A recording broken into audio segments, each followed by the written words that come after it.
जब घड़ी का काटा करता है 4 बजे का इशारा तो खबरों से हाई हो जाता है पारा। क्योंकि 4 बजे हम चक्रव्यूह के साथ आपके सामने पेश होते हैं और 4 ऐसे लोगों को चक्रव्यूह के चक्र में फंसाते हैं जिनकी पोल पट्टी सुनकर हर कोई हैरान हो जाए। नमस्कार, कैपिटल टीवी में आपका स्वागत है और मैं आपके साथ प्रिया बिस्ट। आज चक्रव्यूह के चक्र में फंसे हैं दिल्ली के सीएम अरविंद केजरीवाल, मौलाना तौकीर रजा, माफिया मुख्तार अंसारी और एएमयू के छात्र। इन सभी का सारा काला चिट्ठा आपके सामने खोलते हैं और एक एक करके बताते हैं इन सभी की करतूतें। पहली खबर में बात अरविंद केजरीवाल की, जहां दिल्ली के मुख्यमंत्री और आम आदमी पार्टी यानी कि आप पार्टी के संयोजक अरविंद केजरीवाल की मुश्किलें और ज्यादा बढ़ सकती है। सूत्रों ने बताया है कि अरविंद केजरीवाल प्रवर्तन निदेशालय के अधिकारियों की जासूसी कर रहे थे।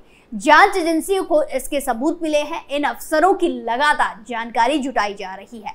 वहीं गुरुवार को ईडी की टीम ने केजरीवाल के आवास से कुछ महत्वपूर्ण दस्तावेज बरामद किए। केजरीवाल पर शराब घोटाले से जुड़े धन शोधन मामले में एक्शन लिया गया।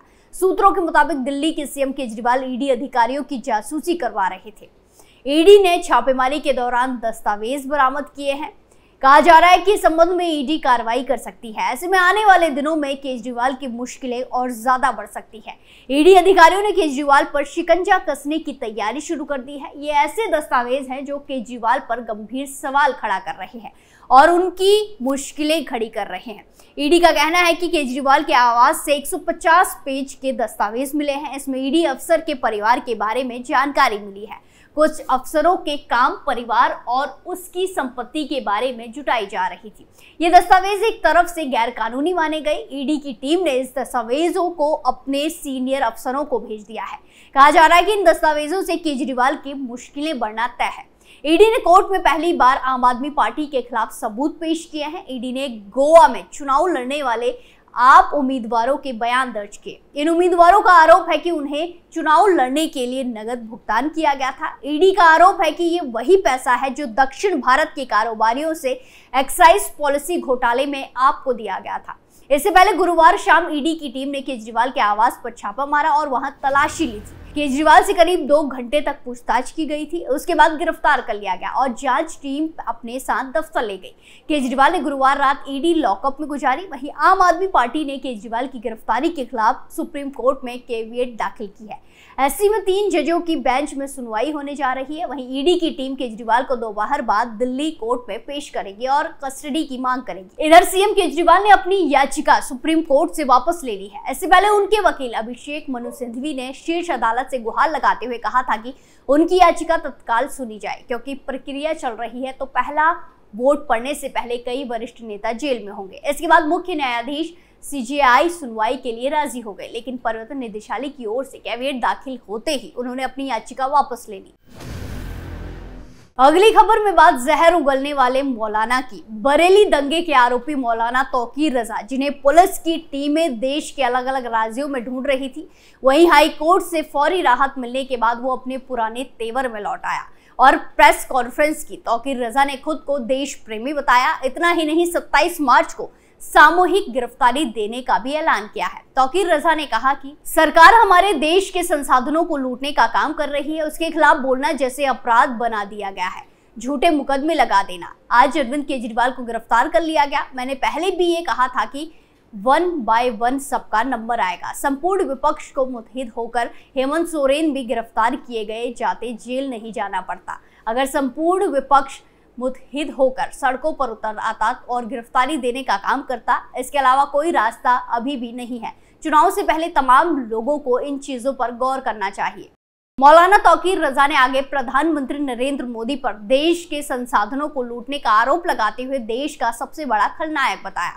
ये भी आरोप लगाया कि 2010 में दंगा उन्होंने नहीं बल्कि भाजपा ने कराया था। मौलाना तौकीर रजा ने कहा कि मैं अदालत का सम्मान करता हूं। ये लोकतंत्र का आखिरी किला है। इस किले की हिफाजत पूरे हिंदुस्तान के तमाम लोगों को मिलकर करना चाहिए। अगर ये किला सरकार के दबाव में है, लालच में आ गया, टिकट में बिक गया या अपनी मानसिकता की बुनियाद अपनी हिंदुत्व की हम हिंदू हैं, हमें मुस्लिम को सजा देना है, ये बेहद भयानक होगा हमारे देश के लिए। इसीलिए मैं सुप्रीम कोर्ट से मदद चाहता हूँ इस आखिरी किले की हिफाजत के लिए। हमारी जो खिदमत की जरूरत हो उसके लिए तैयार है। तौकीर रजा ने कहा कि बरेली ना भारतीय जनता पार्टी को जीतने दी जाएगी और ना प्रवीण सिंह को जीतने दी जाएगी।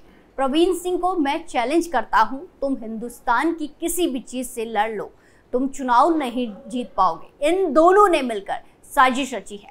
तो देखा आपने, हाई कोर्ट से फौरी राहत क्या मिली? पुलिस के हैदराबाद से पश्चिम बंगाल तक तलाश करने के दावों के बीच मौलाना तौकीर रजा खान ने अचानक प्रकट होकर प्रेस कॉन्फ्रेंस कर दी है।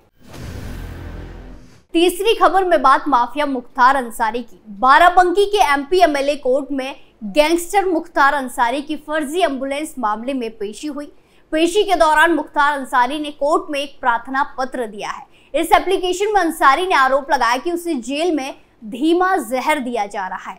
अंसारी का आरोप है कि इससे उसकी तबीयत पर काफी गहरा असर पड़ रहा है।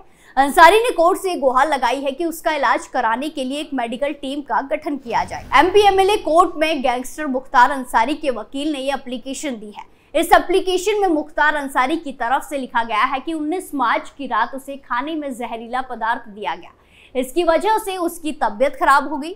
उसके बाद से उसे बहुत ज्यादा घबराहट हो रही है, जबकि इससे पहले उसका स्वास्थ्य पूरी तरह से ठीक था। इस एप्लीकेशन में डॉक्टरों की टीम बनाकर सही से इलाज करवाने की गुजारिश की गई है। अंसारी का आरोप है कि 40 दिन पहले भी उसे इसी तरह खाने में जहरीला पदार्थ मिलाकर दिया गया। दरअसल गुरुवार को हुई पेशी के दौरान बांदा जेल में मुख्तार अंसारी वर्चुअल पेशी में हाजिर हुआ था। उसकी जगह जेल के डिप्टी जेलर महेंद्र सिंह हाजिर हुए थे। पेशी के दौरान उन्होंने इस बात की पुष्टि की कि मुख्तार अंसारी बीमार है, जिसकी वजह से वो सुनवाई में पेश होने में असमर्थ है। फिलहाल कोर्ट ने 29 मार्च की तारीख दी है। वहीं पेशी के दौरान वकील के माध्यम से अंसारी ने कहा कि एक मेडिकल बोर्ड बनाकर उसकी जांच कराई जाए। उसका आरोप है कि उसे खाने में धीमा जहर दिया जा रहा है। वहीं आपको बता दें कि फर्जी एम्बुलेंस मामले में 24 मार्च 2022 को तत्कालीन डीएम ने मुख्तार अंसारी के खिलाफ गैंगस्टर केस को मंजूरी दी थी। इसके बाद 25 मार्च 2022 को तत्कालीन शहर कोतवाल ने मुख्तार अंसारी और उसके 12 अन्य सहयोगियों के खिलाफ गैंगस्टर का मुकदमा दर्ज कराया था। आखिरी खबर में बात एएमयू में मचे बवाल की, जहां उत्तर प्रदेश की अलीगढ़ मुस्लिम यूनिवर्सिटी में गुरुवार को होली खेलने के दौरान बवाल हो गया। आरोप है कि होली खेल रहे छात्रों से एक धर्म विशेष के छात्रों द्वारा मारपीट की गई। इसका वीडियो भी सामने आया है, जिसमें दिखाई दे रहा है कि होली खेल रहे कुछ लड़कों की पिटाई की जा रही है। इसी वीडियो को देखने के बाद छात्रों का गुस्सा फूट पड़ा और वो हंगामा करने लगे।